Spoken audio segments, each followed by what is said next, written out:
Am I audible?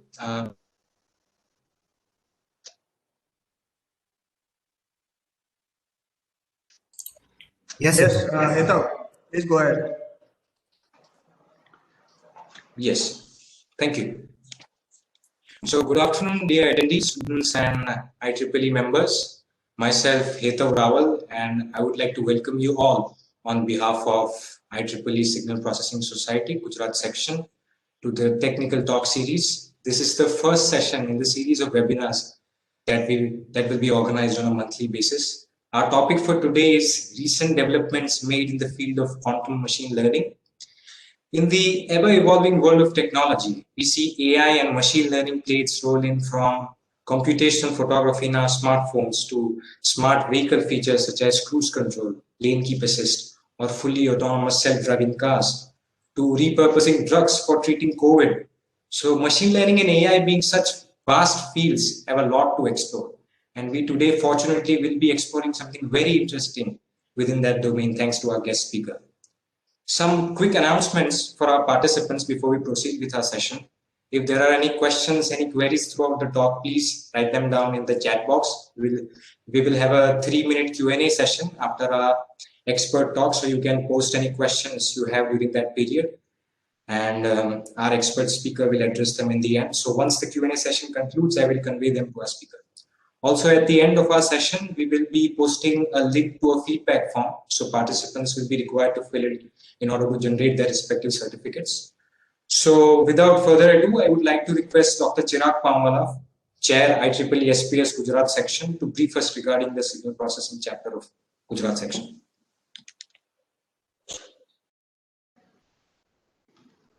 Thank you, Hetav. Am I audible?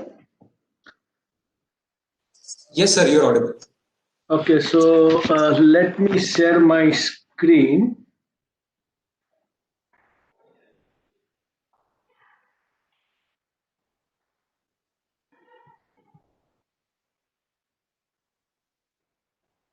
Just a minute.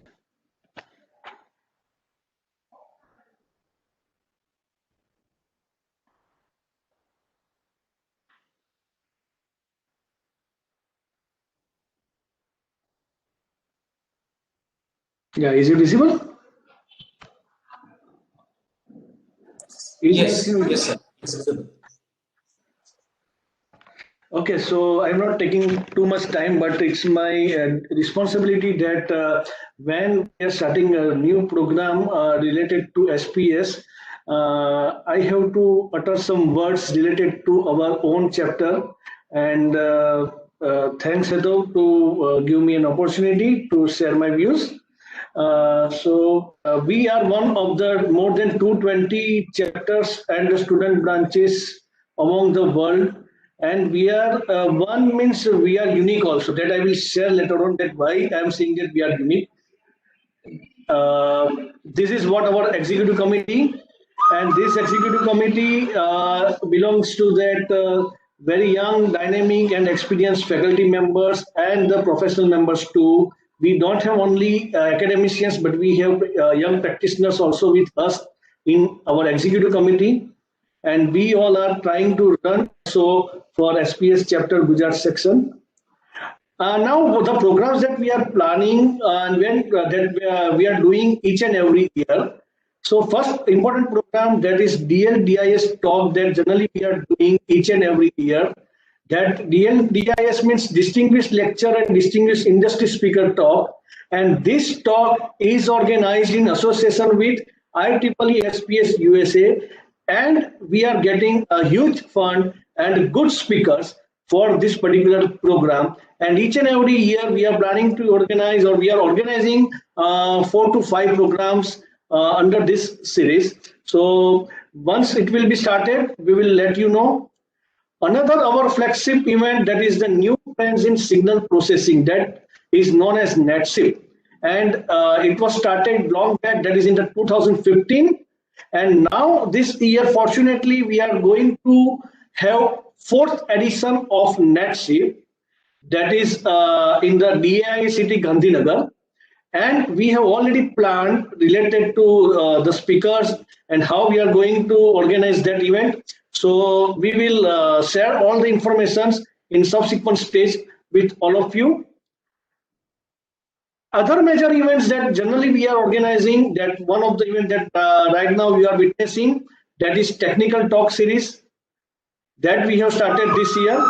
And this technical talk series we have, as Heto uttered, that every month we are planning at least one talk so that you can have idea about the research scenario. Another very nice event that we are planning to start, that is Women in Signal Processing, that is WISP. And we have dedicated a chair for this WISP program. So this program is basically for female engineers who are those who are associated with us. Professional activities is for the professional members that are associated with us, like industrial people, those who are associated with us, and those who are interested to get something from the chapter. And we can't forget our YP. YP means young professionals. And this time onwards, we have started dedicated activities for YP, and we have dedicated chair also for YP activities. And he will look after all the YP or young professional activities, means young scientists or the young engineers activities. Another highlighted offers or the activities for SPS members, specifically for Gujarat chapter section, are this follows that are number one is that we are giving the grant for paper publication that was started 2 years back, and we are still continuing it for our student as well as professional member. Similarly, if your paper is selected in a reputed conference like ICASP or ICIP, we means as in association with IEEE SPS USA, we are generally sending one of our student to that particular conference.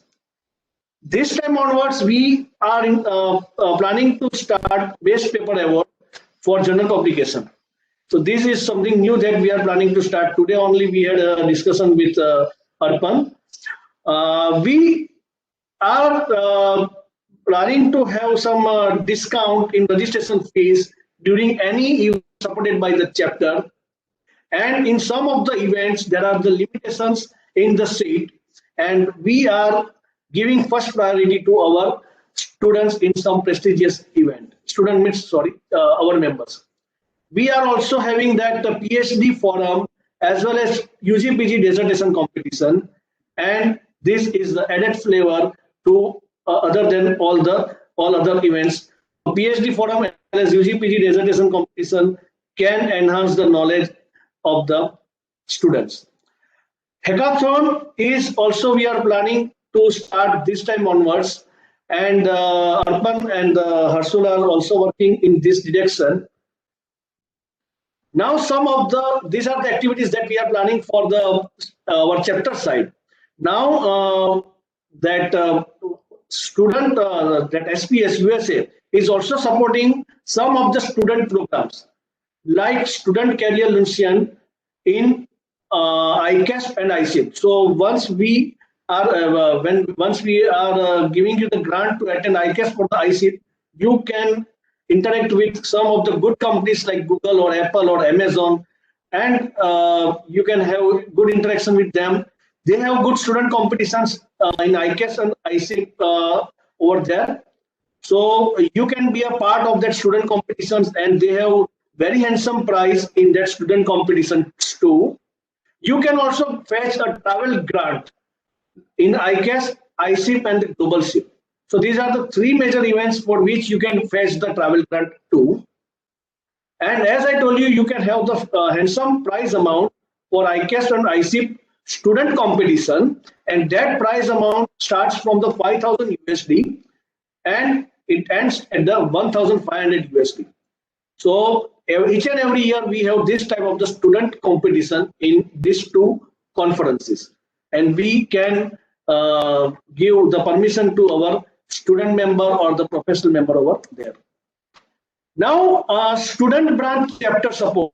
This is something new that is started by SPS, and I am requesting you that if you are really interested to do by your own in associated with our chapter, then you have to start a student branch chapter. Recently, we have 2 student branch chapters in our Gujarat section, and they can get 500 USD annually to organize various events.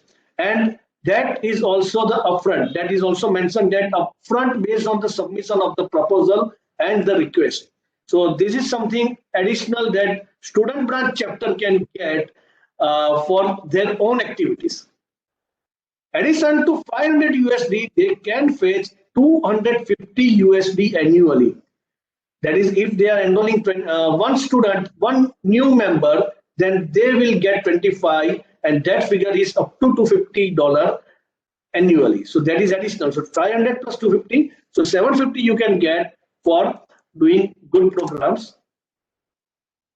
SPS chapter is also getting funding, so you can ask for this type of the funding, and that amount is 5,000 USD in that is half yearly. So you can get this type of the funding 2 times per year. So this is also good funding opportunity that is given by SPS USA. Now, as I told you that we are one of the 220 plus, and we are unique also. Why we are unique? Because we are the only chapter who won the best chapter award consecutively 2 years in 2015 and 2016 in the IEEE out of 220 plus chapter. So that's why I'm saying that we are unique. And the first regional meritorious service award is also with our SPS chapter. So this is what something unique to us.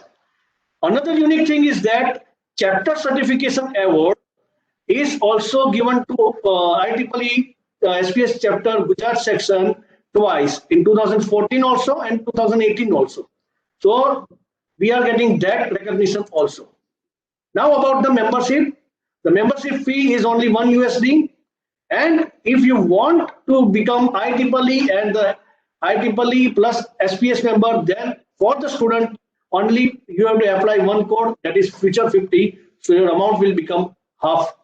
And the amount for the membership is $22 for SPS, that is for the professional, and for student it is $1. And if I am talking about IEEE plus SPS, then it is not greater than $11 or $12, including SPS. And you can contact to our team. These are the 4 members that I am writing over here, the 4 names I am mentioning over here. We have dedicated a membership drive chair, that is Professor Manish Khare. We have Arsul Yagnik, who is the student and YP chair.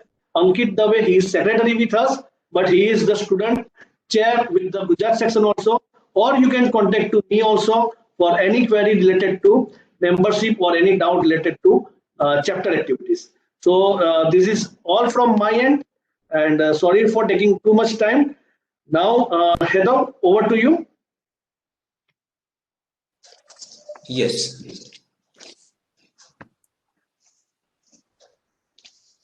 Thank you so much, sir, for your time for sharing these valuable details, and I'm sure it will help us get a better picture for understanding IEEE SPS and explore it in a better way. Now, let me take this opportunity to introduce our expert speaker for today, Mr. Srinjoy Ganguly. Mr. Srinjoy Ganguly is the founder and CEO of Adroit Era, an edtech firm, and is currently pursuing his master's in quantum computing technology from Technical University of Madrid, Spain. He has over 5 years of experience in machine learning, deep learning, AI, and 4 years of experience in quantum computing. He has finished his MSc in AI from University of Southampton and is currently leading quantum machine learning studies space at QWorld. He has successfully finished IPM Fall Challenge 2020 and is currently writing a book on quantum computing with Silk programming. His research interests include quantum machine learning, quantum computing, quantum image processing, machine learning, and deep learning. So without standing further in the way of participants and our speaker, I would like Mr. Srinjoy Ganguly to enlighten us with his thoughts on today's topic.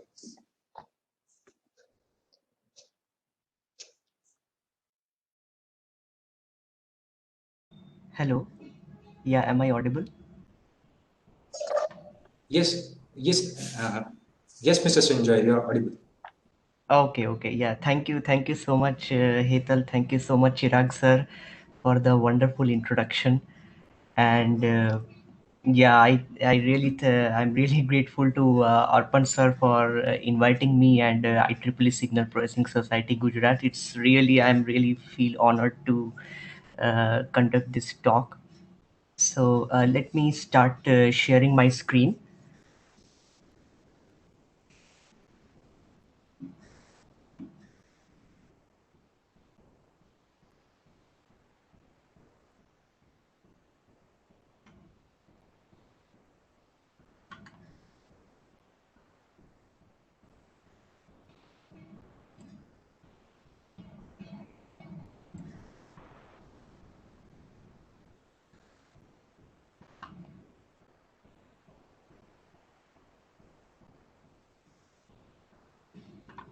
So is my screen visible to everyone?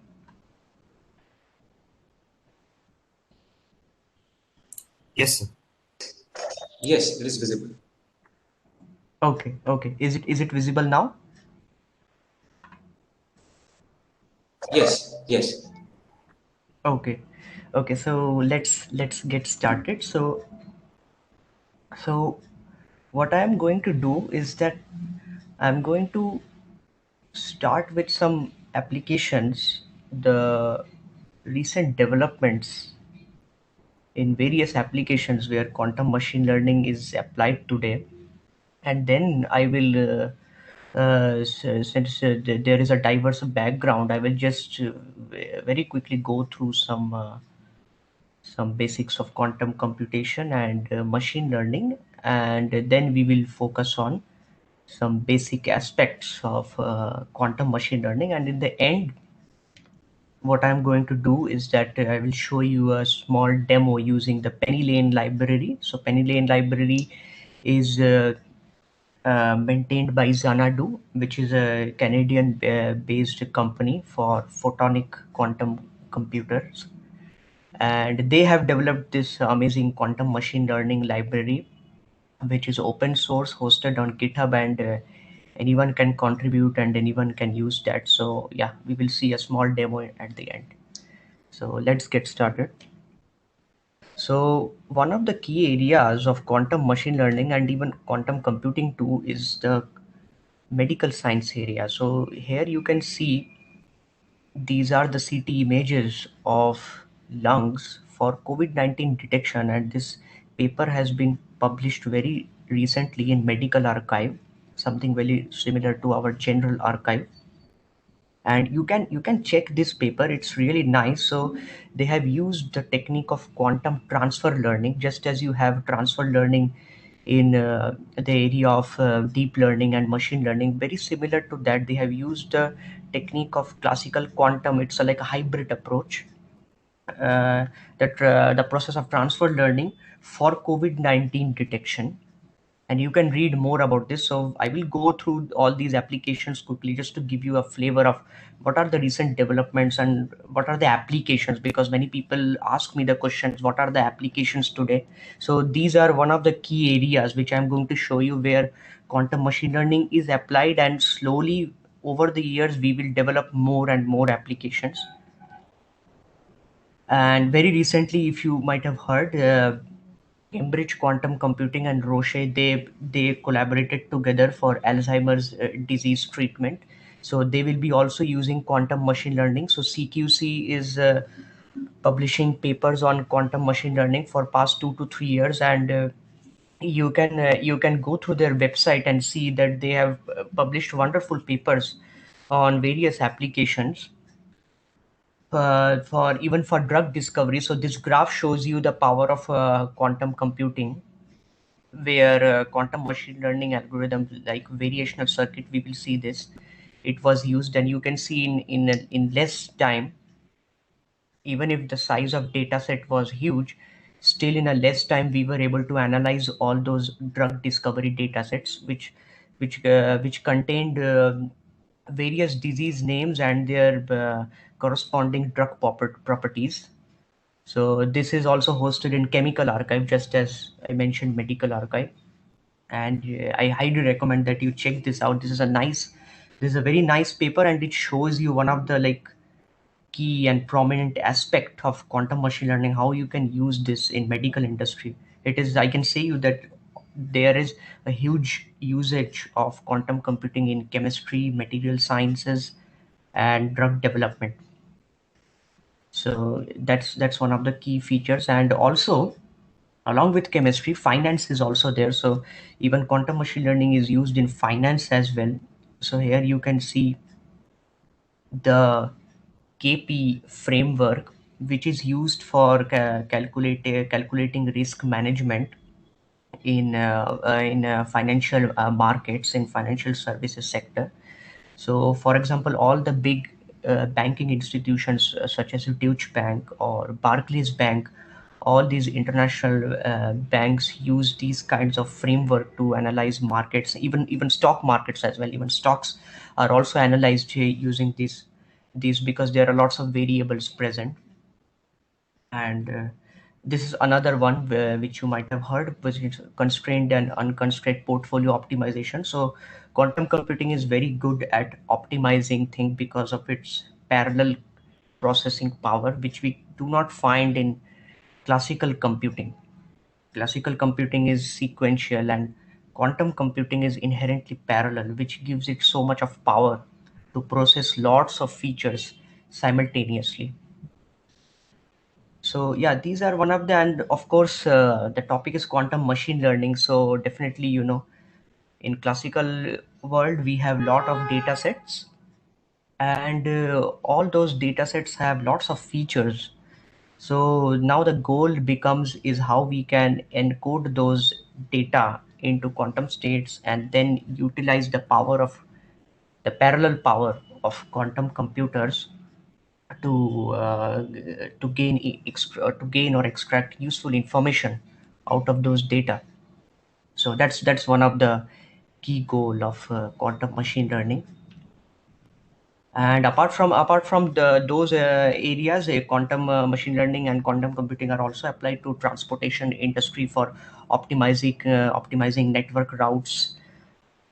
It is also gaining interest, and it has been used in weather forecasting system to predict accuracy of weather or even natural calamities, which has lots of variables involved. So now let us go through some brief overview of quantum computing to bring everyone into the same level. Just I will start with the brief overview of quantum computing. So what I feel is that quantum computer is a GPU. It's a big GPU. You can imagine quantum computer to be a big GPU, and that is how I analyze it, but with three key properties, which is superposition, interference, and entanglement. So it's a big GPU. It is inherently parallel. You don't have to create a separate parallel architecture, just as in GPUs you have for gaming purpose or for graphics design or some content creation. But in quantum computer, you get the parallel nature inherent, that is present inherent. It's like a key property of the quantum computer, which it derives from quantum mechanical phenomena. So these three are the quantum mechanical phenomena: superposition, interference, entanglement. So what is superposition? Superposition is when the quantum states or the qubits, here you can see it's you have the zero qubit, and you use this notation. This is known as a ket, direct notation.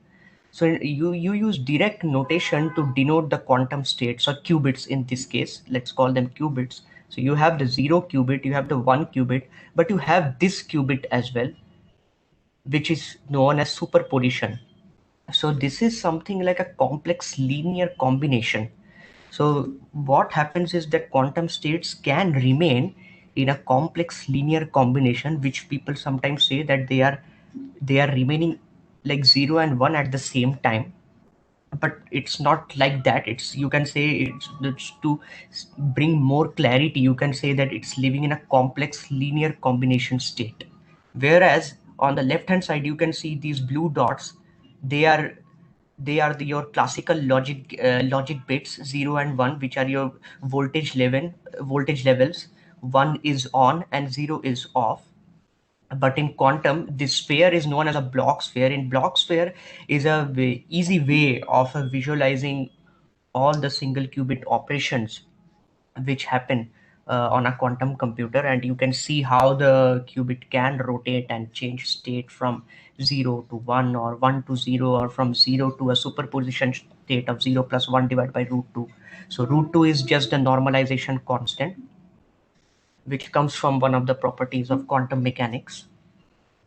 And another property is that of interference, which helps you to measure qubits, which helps you to like gain a particular quantum state. Like you need, like, it's like you need to measure that quantum state, and whenever you measure it, the probability of finding that any one of the states is high. So for example, if you have this superposition state and if you measure it, then since this is 1 by root 2, so, and I will show you very soon that it's with probability half and it's with probability half. Okay, so what happens is that if you change your quantum system slightly, then you can, with the help of quantum interference technique, you can actually maximize the probability of getting one qubit or the 0 qubit. So that's like utilizing the phenomenon of interference, and one of the algorithms which does that is known as the Grover search algorithm. So if you have studied quantum computing, you might have studied about this Grover search. It's a wonderful algorithm for unstructured database search. So where there is no structure, your database is not sorted, but you have a state. You mark an item in the state in that unstructured database, which is your solution which you want to search. And with the help of this quantum interference technique, you find that you amplify that state. So when you amplify that state, your probability of finding that marked state, the winning state, or the marked element, becomes very high. So that's quantum interference. And quantum entanglement is a very interesting phenomena, and many people are researching this, that why this happens. And yeah, this is a research question, and many researchers are working on this all over the world. So what happens is that those two qubits which you saw, they are so strongly correlated with each other that whenever you measure one, you instantly know the properties of other one. So let me show you like how you can mathematically describe these qubits and entanglement, which I always do in introductory webinars on quantum computing, and this helps me and it will help you also to appreciate what is happening.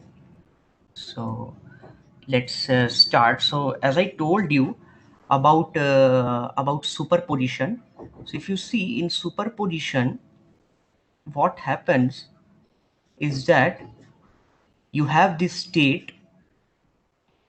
So I'm writing a generic state. I am not writing that state. You can write that state as well. But if you see these coefficients, they can be complex. So these coefficients, essentially, they can be complex. And that is why you call them as a complex. That is why you call them as a complex linear combination. So this is one of the generic superposition state. And now if you want to measure zero, if you want to measure the probability of occurring zero, then probability of occurring zero is absolute value squared. Since it's a complex number, it can be complex or it can be non-complex real. It is given by this absolute value squared, and similarly for this as well,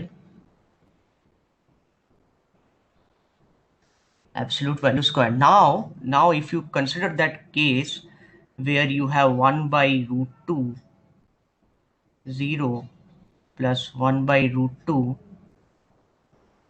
so the probability of occurring 0 here is half, and same is with 1 as well. So in this case, you see, we cannot utilize the quantum interference phenomena. But for example, if this item is marked then what happens is that if you increase its amplitude, for example, if its amplitude becomes root 3 by 4, then if you square it and this will become 1 by 4, so then this one will be high and this one will be low. So always your probability of finding 0 will be more than the 1 because its amplitude is large. So that deploys the quantum interference. Now let's go ahead and see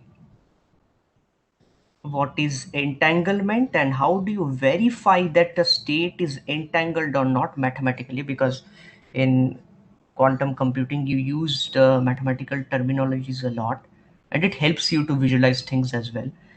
So your 0 qubit is represented like this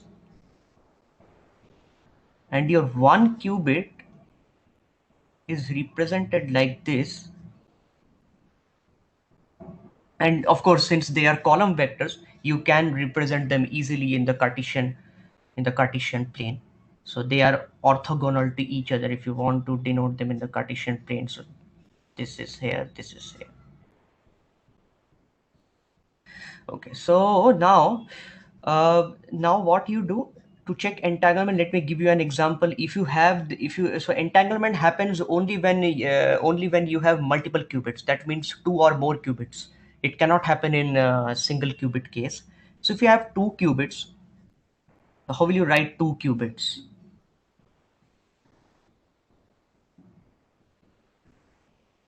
So this is the way. What you do is that you take this. First, let me give an example of this state, which is known as a Bell state. And this state, I say, is entangled. Why this is entangled, we will see through calculation. This is a Bell state. This is a very famous state known as Bell state. And now now how you will show that this is entangled. So you take 0, and whenever 2 qubits are like this, whenever there are like 2 or more qubits, then you denote them using tensor products. And what you do is you calculate the tensor product between those states. So these two qubits can come from different system. For example, this can come from A, this can come from a quantum system B. And if you take the tensor product, what happens when you take a tensor product? How do you take a tensor product? You take this element and you multiply it with both of these. So 1 1's a 1, and then 1 into 0 0. Then you take this 0 and multiply it with these two. So 0 into 1 0, and then 0 into 0 0. Now you do the same for 1 1 1. So okay, let me write it directly.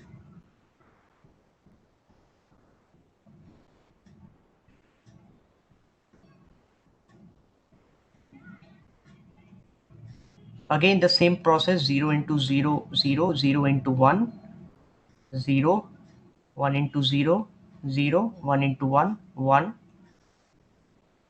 And now since you have taken, now you need to add them, because as I told you that this is a Bell state. So just add them.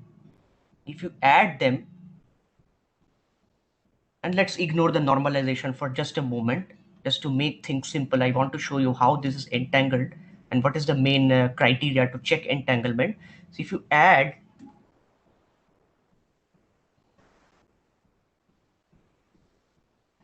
what will happen, if you add these column vectors, then this 1 plus 0, so this will become 1, and this 1 plus 0, this will become 1. 0 plus 0 is 0, and 0 plus 0 is 0. Now the criteria to check entanglement is that if you take these elements as W, X, Y, Z, and the criteria for entanglement verification is that WZ equal to XY. So if this is not equal, that means state is entangled. And you can see this very easily. 1 into 1 is not equal to 0 into 0, which says that these states are entangled. But if you check for 0, 0 state only or 1, 1 state only, since you can break it into tensor product, that means they are not entangled. So in that case, you will see that WZ is equal to X5, and that is true there. So this is the phenomena of entanglement, mathematically as well as conceptually. Now let's go back and let's see. And these are some of the quantum logic gates. Just as you have classical logic gates, in a very similar way, you have quantum logic gates as well. So the Hadamard gate, so the superposition state which I showed you, this one, 0 plus 1 divided by root 2, that comes when you apply a Hadamard gate to the 0 qubit. And if you do Hadamard gate to a 1 qubit, then you will get qubit 0 minus qubit 1 divided by root 2. So Hadamard gate is like creates superpositions. If you apply it on multiple qubits, then all the qubits can stay in a superposition state. That means the computation can happen parallelly. So now you can understand this better. So when the state is in a superposition, then only you can take advantage of the inherent parallel feature which is present inside a quantum computer. So you can manipulate all the qubits at the same time because of the superposition, because of their complex linear combination. And the X gate, the Pauli X gates are very special in quantum computing. X gate is just as your NOT gate in classical logic circuit. It's a NOT gate. And Z gate is known as a phase flip gate. So what happens is when you apply a Z gate to 0 qubit, nothing happens. But when you apply to a 1 qubit, then it changes the phase. It becomes -1. And similarly, just as we saw for creating entanglement, you have the controlled knot. You have the C0 gate. So what happens in a C0 gate is that, let me show you. So let me show you just very quickly what happens in a C0 gate is that if you have the C0 gate, so if you have the C0 gate and if you have 2 qubits, okay, if you have 2 qubits, let's assume A, B, and then output. And also one of the notable thing to mention here is that the quantum circuits are reversible circuits. So that means all the quantum logic gates are unitary in nature. That means the number of inputs is equal to number of output, which you cannot see in classical logic circuits, because in classical logic circuit, you have number of inputs not equal to number of output except the NOT gate. So for example, if you take the AND gate, and you apply two bits, then you have only a single number of output, and you never do this because this is difficult to do. But in a C0 gate, you can see that the input is being transferred to the output as well. So that's how these gates are designed. So what happens if your state is 0, here also you have 0, you can have 1, and of course this is a 2 qubit gate.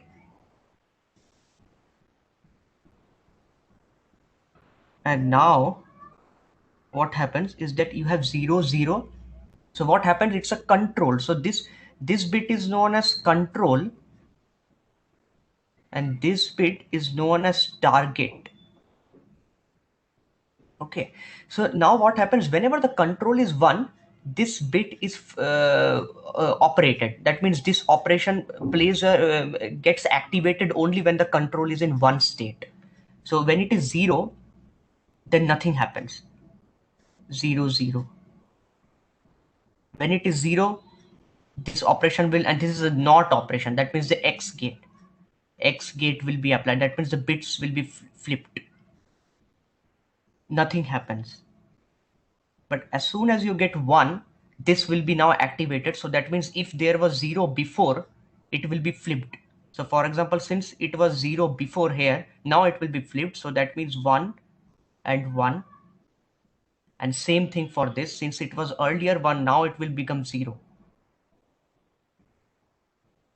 So that's the operation of a C NOT gate, and in a very similar manner, you can find out the other quantum gates as well. The Toffoli gate, as you see, that's a 3 qubit. It's a controlled controlled C NOT gate. So it has two control bits. So when the two control bits, the A B, consider the upper ones as A B. So when they become one, then only the third qubit will be flipped. Now let us move on to machine learning. And as you know, machine learning has three categories: supervised, unsupervised, and reinforcement. And in supervised, you have the labeled training data. So labels act as a teacher who will tell the model the right answer. So they tell the model every time how they are making mistake, and they tell the answer, so the model can match the answer every time you put an input. In unsupervised, you do not have labels. The training data doesn't have labels, and the goal of the model is to learn the features, to learn the pattern present in the data automatically without the help of labels. And reinforcement learning is a different thing. It's like you have an agent. Consider the model as an agent, and it's living in an environment, and it needs to learn to navigate that environment through obstacles. So for example, you give it a reward.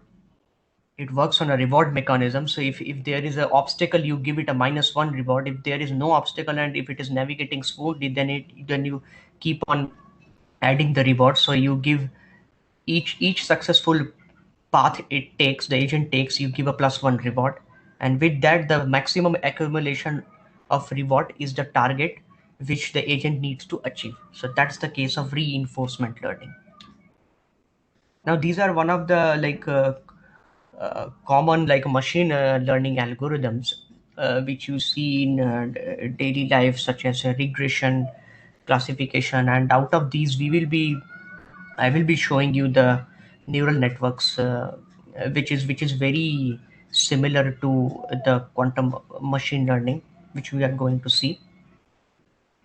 So we have reached neural networks. Now let me draw you a very simple neural network, and with that I can explain you better. If you have the neural network,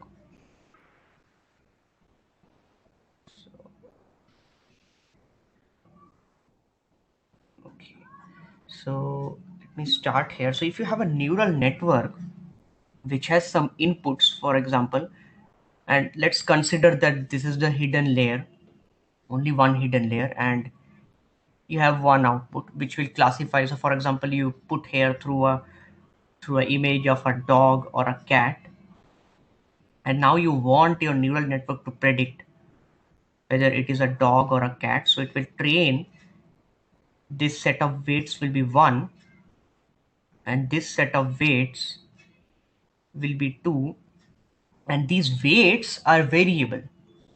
So these weights are variable means they are tunable, they are tuned. So they are tuned to an extent where, and it happens through a lot of process. When you predict, then it goes through a cost function, and that one I will show you in a while. But the important thing to consider, and the important thing I want you to realize, is that weights are tunable. That means these weights can vary, and you can tune them until and unless your model starts performing better and better, and it gives you a nice accuracy. So now if you see, you have this as the this is one of the circuit. This is a basic quantum machine learning circuit, which I will show you in the demo in the end. And with the same weights, you can now see that the thetas, the theta 1 and theta 2, are parameters of these rotations, rx rotation, ry rotation. These rotations happen in the block sphere, which I showed you here. This is the block sphere. Here you can do those x, y, and z rotations. This is a 3D. It looks like 2D, but imagine the block sphere to be 3D. And in that 3D, you do rotations to get to a particular state. As you will see in the demo, you need to get to state 1, and you will apply some xy rotations to get to the from qubit state 0 to qubit state 1. and then you measure it. M means a measurement box. And the main thing which, as I told at the beginning of this talk, is that we are going to focus on the classical data and the quantum algorithm. So most of the researchers are working on this problem, CQ, where because you have lots of classical data, so they are trying to find out ways to encode that classical data into quantum information and then build algorithms which runs as machine learning models, which run they are variational circuits. They are trying to build variational circuits which depend on tunable parameters, which I just mentioned with the weights. So you can now see the analogous nature of the neural network and the variational circuits, which has parameters just as weights. So it's just that you have to tune these weights, which are theta 1 and theta 2, to get back your desired result. And this is the architecture, and you can notice this is very similar. U of theta, what is U of theta? U of theta is combination of this rx theta 1 and ry theta 2. That is U of theta. That is your that is your parameterized circuit model. You take a measurement. After taking the measurement, you take that label and you compare it with your true label, whether it is right or wrong, and based on that feedback, cost function will say you how well your model is performing. And if it is performing bad, then accordingly it will update the theta using an algorithm known as stochastic gradient descent.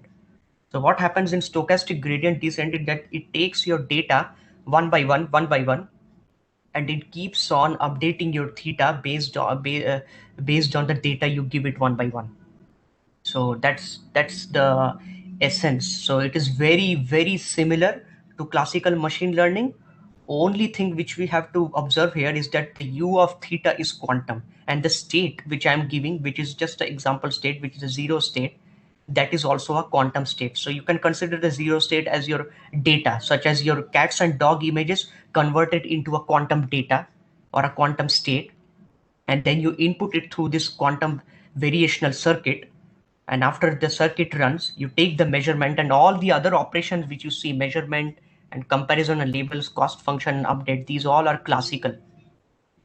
So you might say that, okay, like what is the advantage we are gaining here in quantum machine learning currently? So to answer that question, currently I would say that we are not gaining much advantage, but we are going to gain when the quantum computers become much more powerful. Because in today, the quantum computers which we have, they are not perfect. Even our qubit is not perfect. It is very fragile, and it is subjected to environment noise also. So the qubits are not perfect, and the measurements which you make, they are also noisy. So we have not reached a stage of fault tolerant quantum computing. As soon as we develop fault tolerant quantum computing, you will be able to clearly observe the power of quantum machine learning. But as with all research, it starts early, and then slowly, as the development happens, as the progress happens, we are able to see the power of that. And the same case, if you see the classical computing history from the 1940s, 50s, from the development of transistor, you can see the same mechanism, that they were also the size of rooms. Classical computers were also size of rooms, the vacuum tubes. Now you use the classical computers, such as your mobile is a classical computer which you can hold in your hand. So someday that day will come where we will be able to overcome the infrastructure challenges present in quantum computers, which are also room sized right now.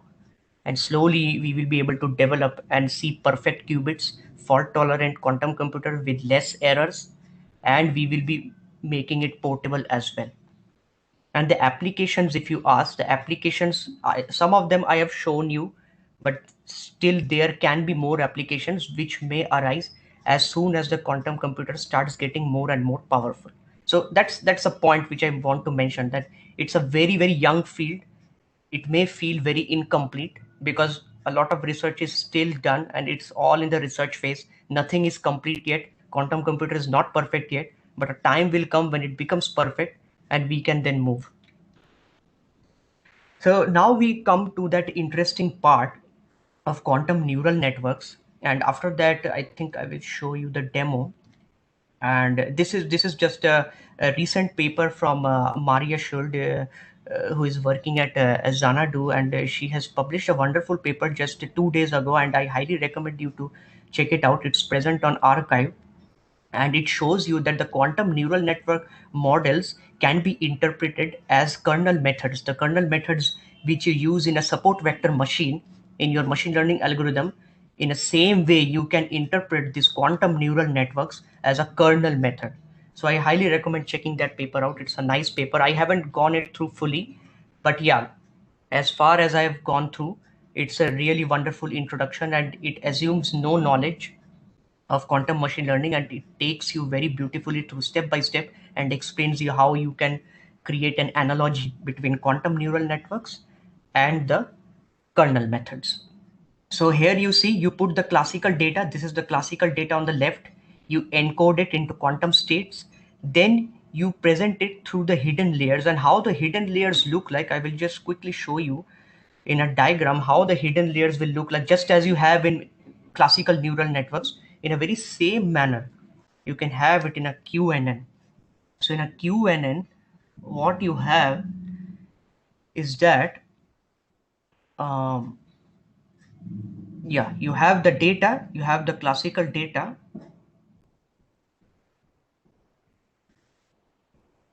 and then you fed it through the encoder, and then you have the weights. So the circuit can be like this. Okay, and there are various architectures of circuit which are studied, and if you just mail me, I will share you some papers. I will share you some names of paper here also, but yeah, I will share more papers if you want to study them well. So there have been some architecture designs, such as, for example, if you take these and like, if you just rotate your qubits, these are all variational circuits. They all have tunable parameters. And then to create entanglement, you just apply the CNOT gates, because as you know, CNOT gates create entanglement. So you just apply them. And then again, you apply some rotations. And these rotations can be in the X, Y, or Z axis. So for example, let us assume that this is Rx theta 1. This is R, or let's say Rx theta 2. This is Rx theta 3. And this block, as you see, this block can be considered as a hidden layer, which is equivalent to your weights of theta 1.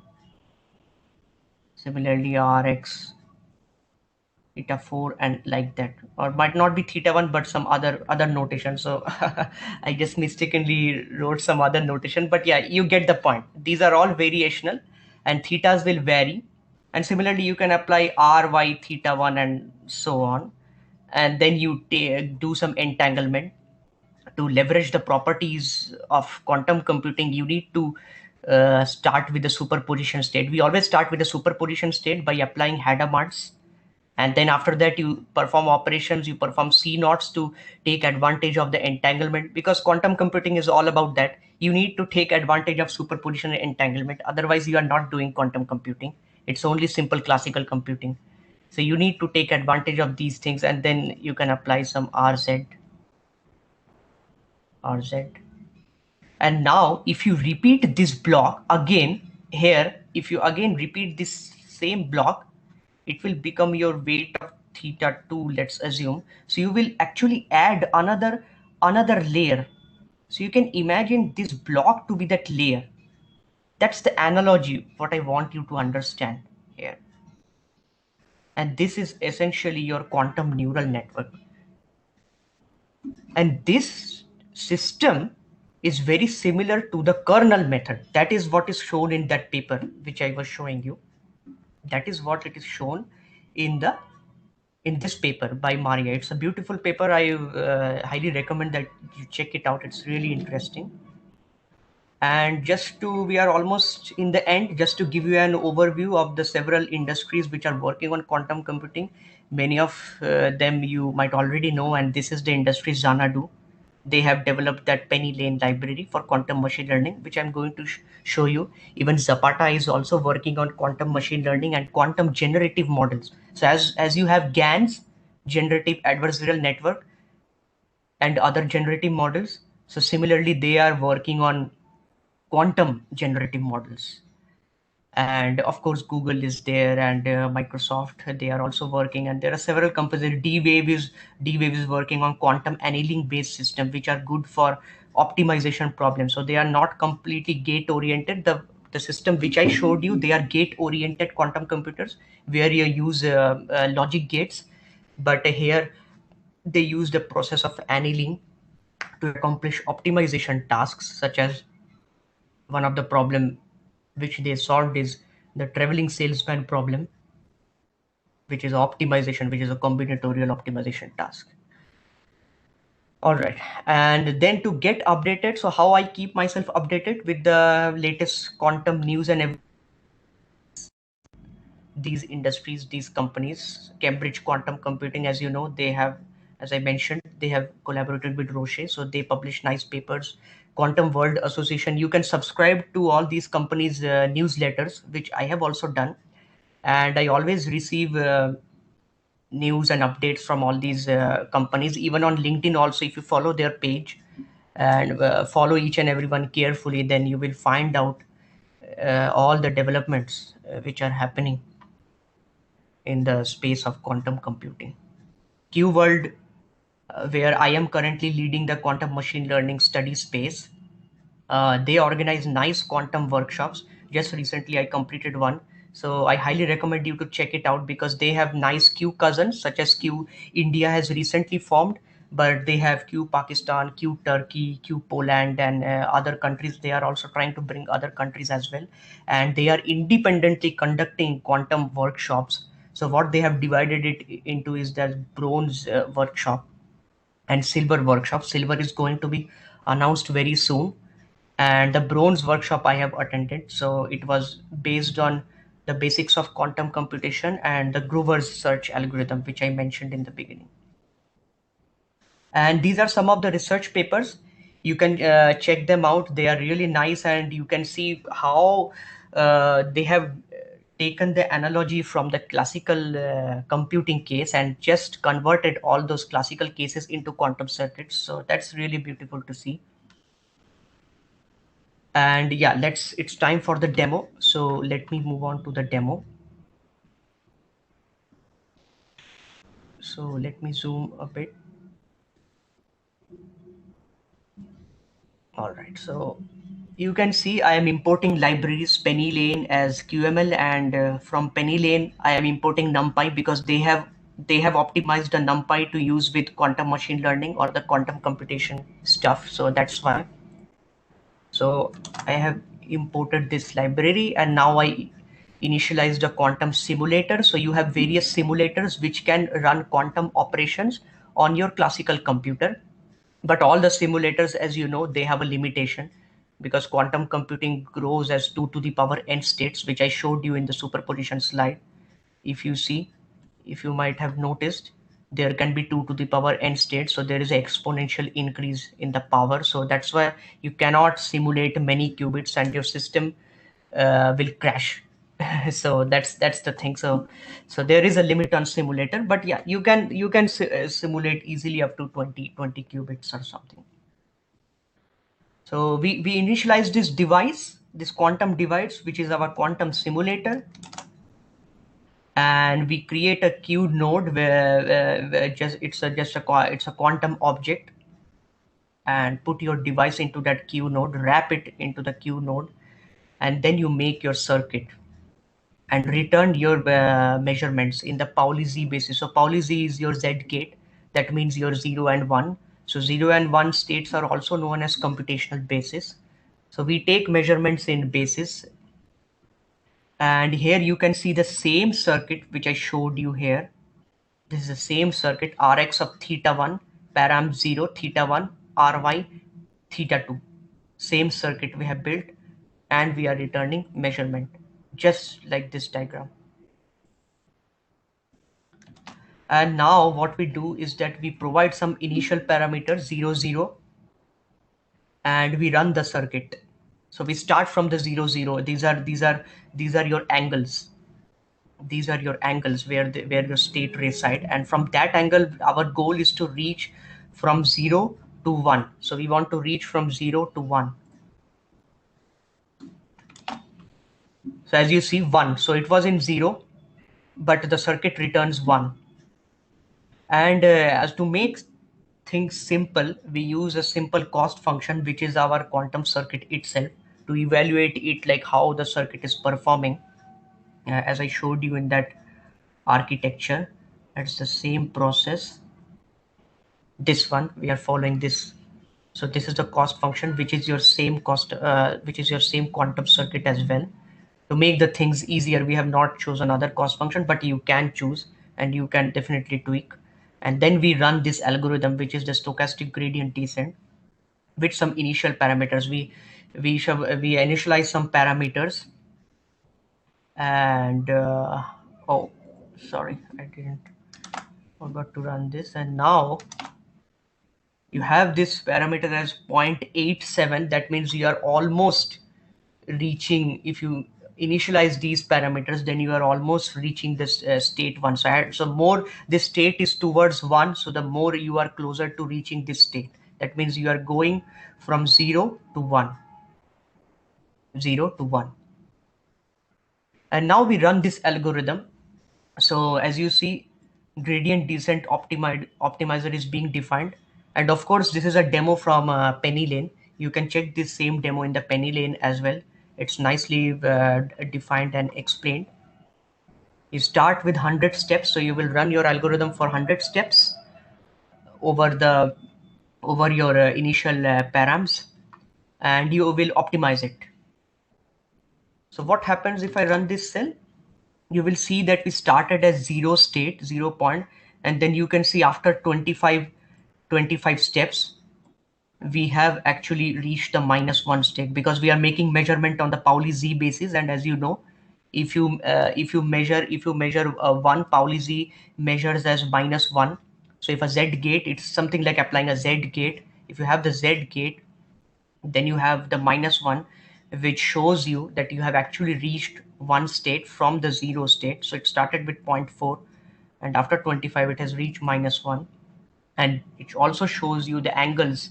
So one angle is 3.14, which is pi. And of course you can see that from going from 0 to 1 is really a pi rotation. And about which axis? So this is the y axis. So this axis is the y axis. And how much rotation you need to make in x? That is 3.6 into 10 to the power -17.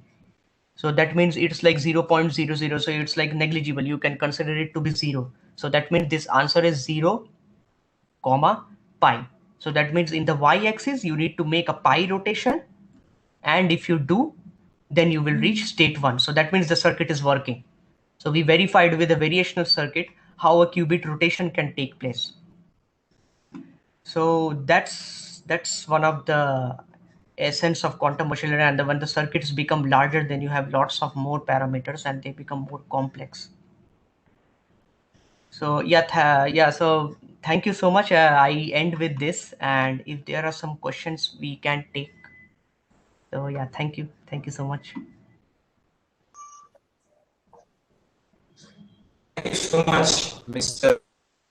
It was a pleasure to hear from you, and it was Thank you. definitely a wonderful experience for all of us to explore something new. And I'm sure after this session, our student participants, including me, will have the motivation to further explore quantum computing and many other interesting technical domains, and perhaps potentially find interests of our own for our professional journey. Thank you very much. Thank you so much.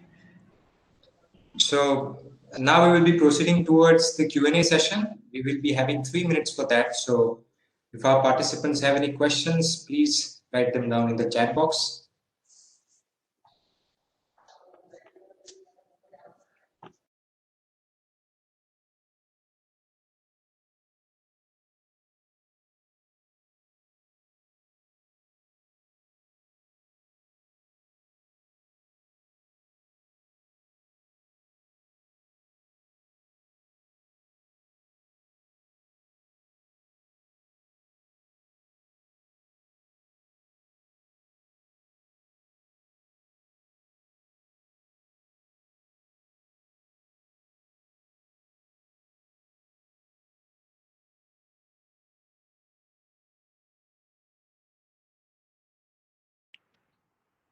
Hello everyone. As the session is online and we haven't seen everyone, so I would request all of you to start your video so we can take a screenshot as a memory of the session. So I would urge everyone to turn on your video camera so we can take a screenshot. I think there is a question over here. Kindly tell the methods for encoding classical data into quantum algorithm. Yeah, so there are various encoding methods, such as you can encode your data in the amplitude of quantum states, or you can do a phase encoding. And yeah, those are some of the few common methods which you can use to encode your classical data into quantum ones. But yeah, that's really all that. But you can see that that's also really tricky, because as you know, the qubits are very fragile. And so yeah, so if you have large amounts of classical data, that becomes a problem until and unless the qubits are really good, like they are really perfected. So yeah, those are some of the schemes.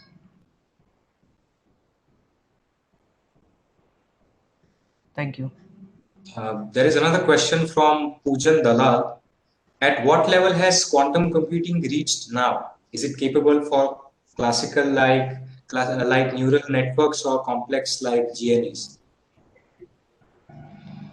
I would say it has reached some level, because recently I saw a news that for education and research purposes, uh, I forgot the name of the company. They have come up with a novel thing. They are using nuclear magnetic resonance (NMR) technique to make a portable quantum computer which looks like a big GPU.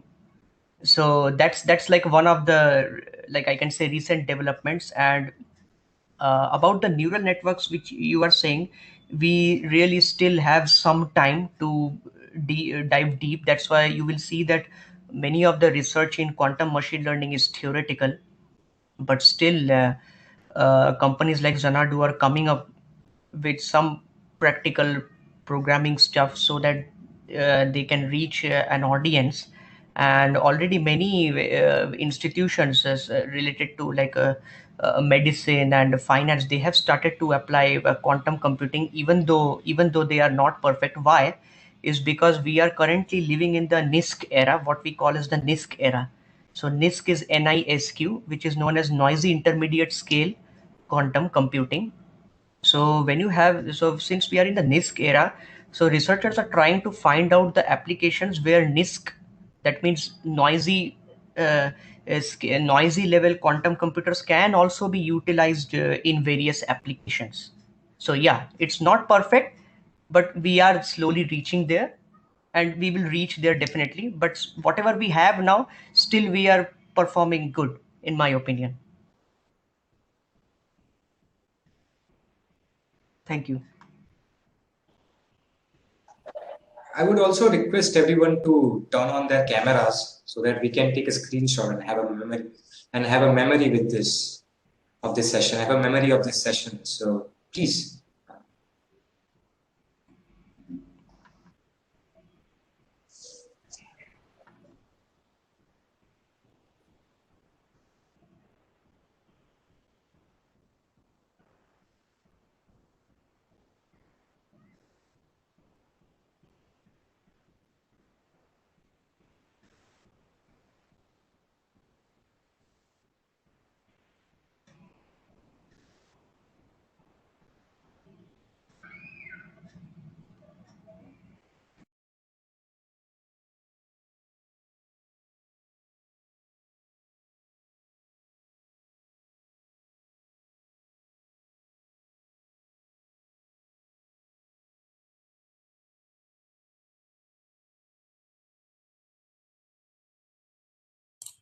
Thank you so much, everyone. Thank you. Thank you so much. Thank you.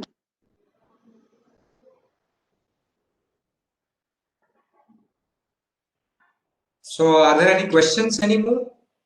If there are any questions, please type them in the chat box.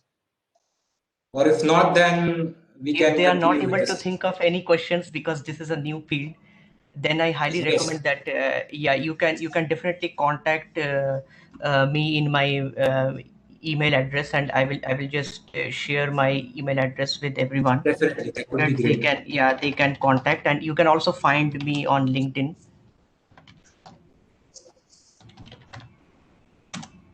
So I have shared my email address, and if you have any questions to ask, or if you want any papers or something, I can definitely help with that, and yeah, it will be really wonderful.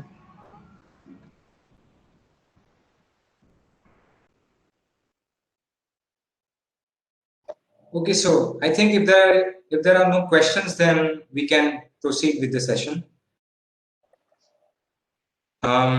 So now I would like to request Dr. Arpan Desai, Technical Activity Chair, IEEE SPS Gujarat section, to kindly deliver vote of thanks and also deliver the memento as a token of appreciation on behalf of IEEE SPS Gujarat section to Mr. Srinjoy Ganguly. Thank you, Heto. Good afternoon to one and all present here. As the Technical Activity Chair of IEEE Signal Processing Society Gujarat section, it is my privilege to propose a vote of thanks. I would like to thank the IEEE section, IEEE Signal Processing Society Gujarat section, Chair of IEEE SPS Gujarat section, Chirag Pawara sir, committee members and volunteers for the successful conduction of this talk. I'm indebted to the participants and their interaction with the expert due to which the event become more vibrant. I extend my hearty gratefulness to our expert, Mr. Srinjoy Ganguly sir, for sharing his valuable thoughts on the topic of quantum machine learning. I'm pretty sure that your thought-provoking talk will indeed help the students, researchers, and faculty members in working more towards this direction, sir. So to extend my hearty gratefulness to our expert, we would like to present a memento on behalf of IEEE Signal Processing Society Gujarat section to Srinjoy sir.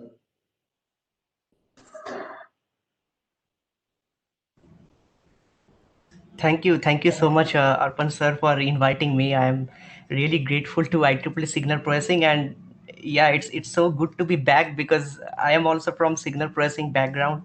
I went to IIT several times to pursue some research-based courses on signal processing and mostly wireless communication, like 5G signal processing and massive MIMO communications, like all those wireless stuff. Right, So sir. yeah, it's good to be back. And Surely in the coming future, we'll have your privilege for delivering another talk, maybe possibly in the massive MIMO or something. They'll be grateful to the students as well.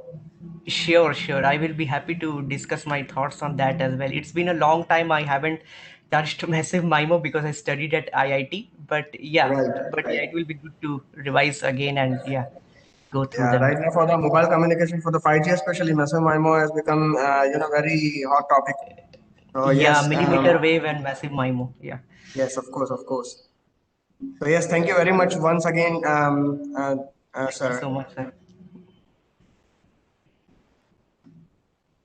Okay, so thank you all for your active participation. Um, we do have another talk on 6th of February, which is on how do self-driving vehicles work. So Heta will be sharing you the link for that as well. And also there is a feedback link which is being shared in the chat window. So all of you are requested to fill your feedback. And over there, once you fill the feedback form, your certificates will be downloaded from there itself. So thank you once again. Have a nice evening and have a nice weekend. Thank you.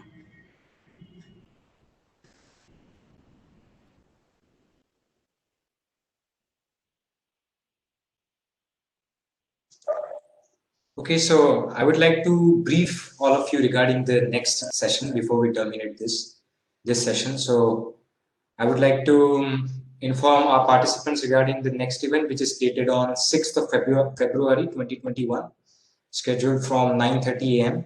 The topic for the next event is how do self-driving vehicles work by Mr. Saimant Shetty, who will be the expert speaker that day.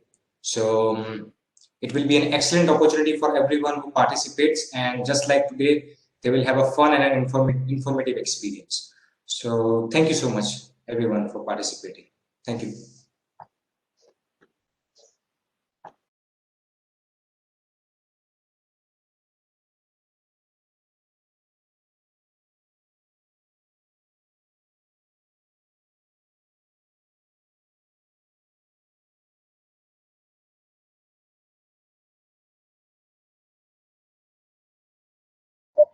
Okay, so if everything is completed, then participants can you can please leave the session also.